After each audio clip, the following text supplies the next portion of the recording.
கபோத உபாக்கியானம்னே பேர். உபாக்கியானம்னு சொன்னால் கிளைக்கதைன்னு அர்த்தம். குச்சேல உபாக்கியானம் அப்படின்னு பார்க்குறோமா இல்லையா? மெயின் ஸ்டோரி ஒன்று இருக்கும். இந்த மெயின் ஸ்டோரியில் அப்பப்போ ஏதாவது சில கிளைக்கதைகள்லாம் வரும்.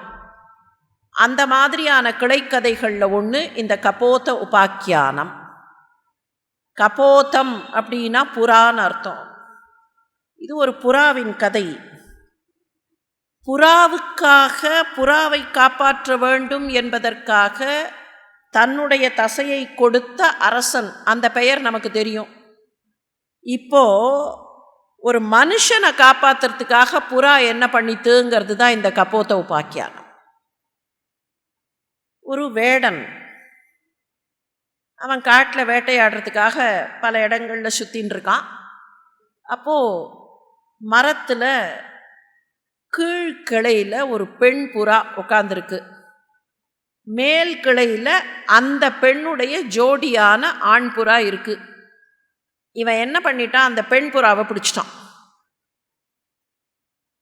தன்னுடைய ஜோடி புறா அதை விட்டு பிரிந்து இருக்க முடியாதுங்கிற நிலைமையில் அந்த ஆண் புறா வருத்தப்படுகிறது.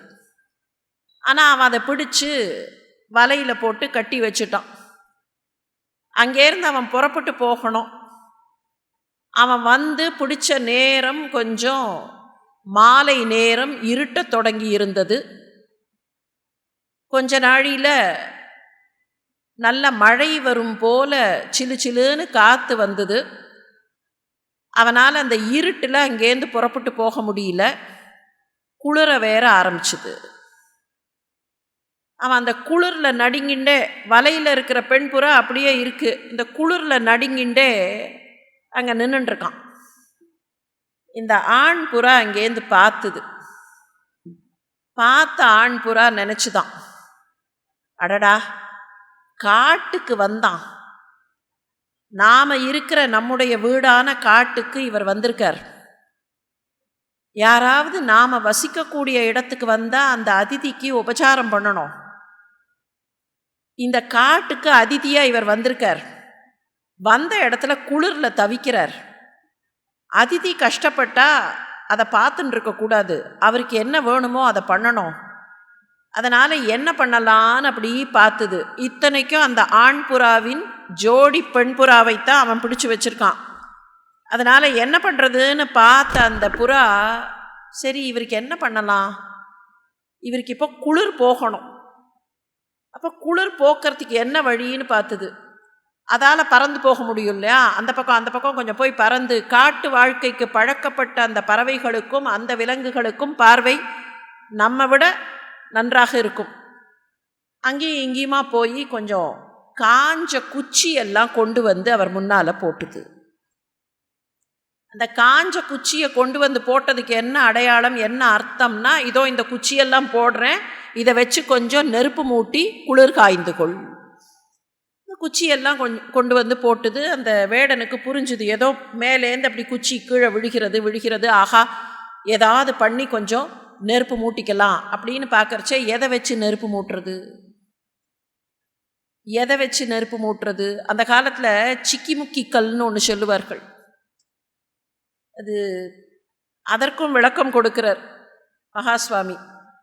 அது சிக்கி முக்கி இல்லை, ஒரிஜினலாக அதுக்கு என்ன பேருன்னா ஷிக்கி முக்கி.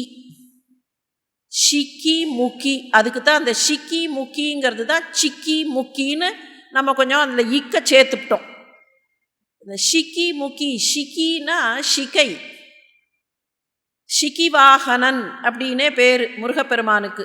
தோகை இருக்கிறதுனால மயிலுக்கு ஷிக்கின்னு பேர்.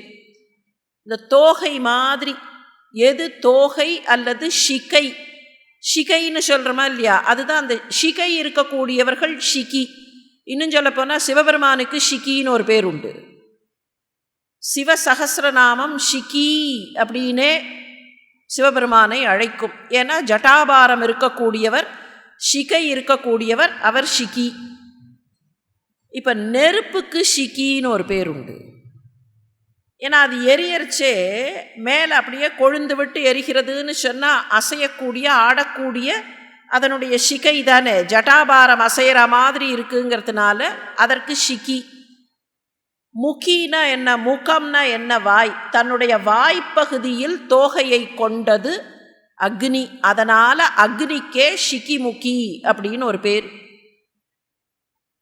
எந்த கல் அக்னியை தோற்றுவிக்க முடியுமோ, பை ஃப்ரிக்ஷன் அந்த கல்லை உரசினா அக்னி தோன்றுமோ, அந்த கல்லுக்கே ஷிகிமுகி கல். பார்த்துட்டே இருந்தது இந்த புறா. காஞ்ச குச்சியெல்லாம் கொண்டு வந்து போட்டுட்டு கொஞ்சம் அந்த பக்கம் போச்சு. காட்டுப்பகுதியில் இக்னியஸ் ராக் இருக்கும், அதுதான் அந்த ஷிகிமுகி கல். அந்த இக்னியஸ் ராக்கில் கொஞ்சம் அப்படி ஒரு 2-3 கல்லையும் கொண்டு வந்து போட்டுது. அதால் எவ்வளவு தூக்க முடிஞ்சுதோ அந்த சைஸ் கல்லை கொண்டு வந்து போட்டுது. காட்டுப்பகுதியிலேயே உலாவி உலாவி பழக்கப்பட்ட அந்த வேடனுக்கு அந்த கல்லை பார்த்தோன்னே இந்த கல்லை உரசினா நெருப்பு வரும்னு தெரியும். அந்த கல்லை எடுத்து உரசினா அக்னியை மூட்டிக்கொண்டான். அந்த அக்னியில் குளிர் காய்ந்தான். குளிர் காய்ந்து கொஞ்ச நேரம் ஆனோடனே அவனுக்கே மனசு தோணித்து, அடடா ஒரு புறா தானே இதெல்லாம் கொண்டு வந்து போட்டுது, நாம் ஒரு புறாவை பிடிச்சு வச்சுருக்கோமே, இது தப்பில்லையா? நமக்கு உதவி பண்ணின அந்த புறா இருக்கிறச்சே நாம் இந்த புறாவை பிடிச்சு வச்சுருக்கலாமான்னு அந்த புறாவை அவிழ்த்து விட்டான், வலையிலேருந்து வெளியில் விட்டான். இப்போ அந்த புறா யோசிச்சுதான், எது அந்த பெண் புறா, அது பார்த்துட்டே இருக்குது. குளிரில் நடுங்கிண்டு உக்காந்துட்டு இருந்தவனுக்கு இப்போ கொஞ்சம் அக்னி மூட்டி கொஞ்சம் குளிர் குறைஞ்சிருக்கு. இப்போ அந்த பெண் புறா யோசித்தது, என்ன இருந்தாலும் நாம் வாழற பகுதிக்கு வந்திருக்கிற அதிதிக்கு உணவு பரிமாறி உபச்சாரம் பண்ண வேண்டாமா? இப்போ என்ன உணவு போய் கொண்டு வருது? இருட்டு வேற வர ஆரம்பிச்சாச்சு. அவனுக்கு பசிக்குமே, என்ன உணவை கொண்டு வருவதுன்னு பார்த்துது.